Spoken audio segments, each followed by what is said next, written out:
This is a story that you should pay great attention to. Weekend binging may be worse than regular drinking. In a telling tale, Indian doctor has raised red flags and warnings against alcohol binge. The doctor has expressed concerns over the trend of binge drinking during weekends. Doctors have warned against weekend alcohol binge, stating it can have more life-threatening negative effects on the body than regular drinking. Serious binge drinking risks are sudden liver failure, seizures, partner harm, criminal behavior, homicide, suicide. Binge drinking means drinking heavily over a short period of time with the intention of getting immediately and severely intoxicated. Recent researchers also state that any level of alcohol consumption can pose an increased risk of chronic disease development. Remember, alcohol misuse is the fifth leading risk factor for premature and disability worldwide. So let's break down some details to help you understand, are you binge drinking and why you should be careful. Binge drinking can lead to a lot of serious health problems, as I just listed out some of them: liver failure and many others. Alcohol consumption is responsible for 3 million deaths across the world. Alcohol is group 1 carcinogenic, which means possibly can cause cancer as well. Chronic diseases like cardiovascular complications can be caused as well, and there is always risk of STDs and diseases like high blood pressure as well.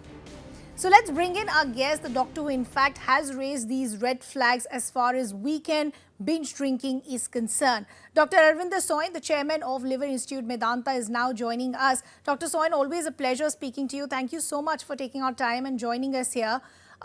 The tweet that you put out has raised a lot of concerns, has raised a lot of red flags as well. You said that you saw a very unhealthy pattern of rising number of cases, people getting admitted for liver issues because of binge drinking. You said you got about 5 of them. So I want to first understand, what was the age group of these people who came to you?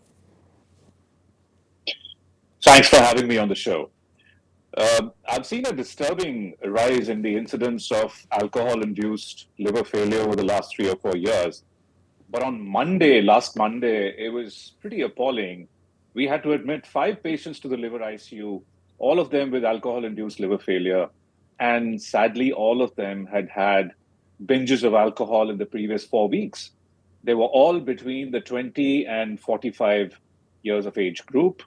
And these are young people who are obviously misinformed, misguided, and who think that weekend or otherwise binge drinking of alcohol is not as harmful as regular drinking. I mean, I have to specify here that all kinds of alcohol consumption is potentially harmful. No doctor will actually ever recommend any alcohol drink to anyone to be had on a regular basis. Now, out of these 5 patients, 2 are okay for transplant. One is going to be transplanted this week, and the second one, possibly next week. We've lost 2 of these patients without a transplant. They were too far gone, and one of them is still fighting for his life. So this is a huge red flag, a big warning to the youth of today that binge drinking of alcohol is definitely riddled with serious risks and concerns. Dr. Soin, what you're painting is a very, very serious and dangerous picture. You're saying out of the 5 people who came to you, only 2 have made it to the transplant list, 2 you've already lost, and 1 is serious. So, a lot of people have spoken about a cheat day, that it's okay if you do it only on the weekend. Help us understand, if you could, when you spoke to these patients, at least the 2 who are now going to get a transplant, for how long had they been following this pattern of, let's say, just drink on the weekend because a cheat day is okay for all? So we got all kinds. I think 3 out of the 5 had been having alcohol only socially, but in the previous 6 to 12 months, they had taken to binge drinking on the weekends. A couple of them were pretty young, in their 20s. So this is like young people working on weekdays and then partying on weekends and having excessive amounts of alcohol. There were others who were habitually drinking alcohol, and then they just outdid themselves on 2 or 3 occasions. So there were different patterns, both people who were habitually taking alcohol and people who were just supposedly only socially drinking. Now, what happens is actually, typically there'll be young people who are predisposed to this kind of behavior. One, because they're not informed well enough. Two, because it's peer pressure and it's cool to, have lots of drinks and on the weekend and kind of, it's like some kind of bravado they have to exert in their peer group.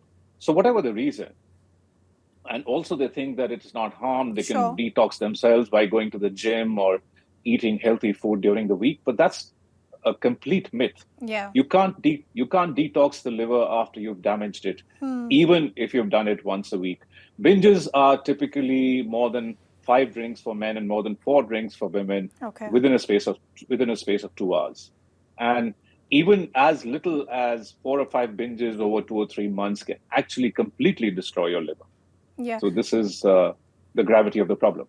Dr. Soin, I just want to help our viewers also understand this, help us understand the repercussions as far as this binge drinking is concerned, and how does one know if they've completely reached the end of the road? Because as you pointed out, when 5 of them came, 2 of them immediately needed a transplant because their liver was too far gone. So are there any symptoms that people start noticing if they've been binge drinking a lot?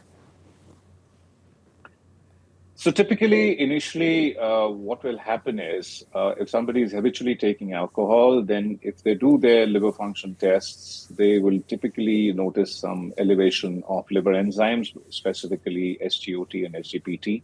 And there may be no other symptoms. But then if they've been consuming it for several years, then they will be fatigue, tiredness, they may put on weight, or they may even lose weight depending on their other lifestyle patterns. And then in advanced cases, when they get into the inflammatory stage or the hepatitis stage, they will have jaundice, which means increased value of serum bilirubin.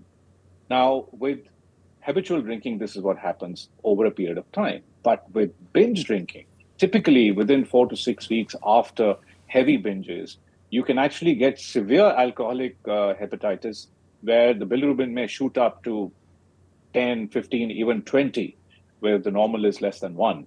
And that is what we term jaundice. Jaundice is basically a serum bilirubin of anything more than Okay. 2.5 or 3. So they can get jaundice, they can get yellow. They will obviously acutely, when they've actually had the binges, they can be vomiting, they can have seizures, they can pass out, and of course injure themselves. Okay. But once they've so-called survived the binge and had their hangover, and then over the next few weeks, there is a serious risk of alcoholic hepatitis, which is what we call sudden liver failure. Okay. And it typically manifests as jaundice, confusion, then tiredness, lack of appetite. Dr. Soin, lastly, I also want to understand now 2 of these people who are going to have a transplant very soon, how difficult is their road to recovery going to look like even post the transplant? What does recovery mean for people who've indulged in binge drinking now? So when I say that these 2 were suitable for transplant, literally on the first day that I admitted them, it meant that their other body systems were okay, their kidneys, their lungs were okay. They didn't have any severe infection. They just had liver failure. And that's why we are now getting ready to transplant them. Typically, one of their family members, loved ones, will donate half their liver, and they will have a transplant, and then we expect them to hopefully sail through with a 95% safety. But then afterwards, there are 2 or 3 things which are very important. One of them is, of course, they never have to touch alcohol again. So that's made very clear to them at the outset. And we have extensive psychological and psychiatric counseling on 2 or 3 occasions of the family, the next of kin, and of course the patient, Sure. especially if they are not in coma or if they are in a state to understand things. So one is to give up alcohol, and the other is to live with a transplant, which honestly is a pretty normal life otherwise, except that they have to take 2 immunosuppressives or 1 immunosuppressive medicine for the rest of their lives, and they have to follow up with the treating team. Okay. And some of the alcoholics who have transplants actually have a problem doing that because by nature they are non-compliant. Sure. They've been told by their families and doctors before their transplants to give up drinking, and they haven't. So that's the problem we encounter of non-compliance. But otherwise, if they're compliant with their drugs, they should have a very good quality of life as long as they stay off alcohol.